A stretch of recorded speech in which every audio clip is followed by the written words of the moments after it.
বলছে, তাহলে বনে রাজা হবে কে? এ বলছে আমি রাজা হব, ও বলছে আমি রাজা হব। এই নিয়ে বিশাল হট্টগোল।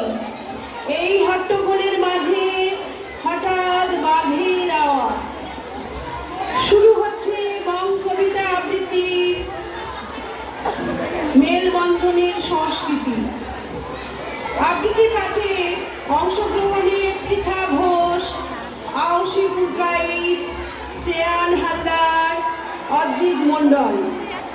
অভিনয়ে শ্রেয়ান দাস, অপরেশ ঘোষ, দৈপায়ন দাস, গোপাল দাস, ঋক নস্কর, অরণ্য নস্কর, মানোয়ার হোসেন মোল্লা, অভিরূপ মাইতি, সাক্ষ্য মিস্ত্রি, ইন্দিরা দাস, অদ্রিজা খামারু, সিদ্ধার্থ মাহাতো, উৎসব মণ্ডল, পৃথা মণ্ডল, স্বরূপ দাস। শুরু হচ্ছে আসল রাজা, কবি অরুণ সরকার।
চুপি চুপি মাথায়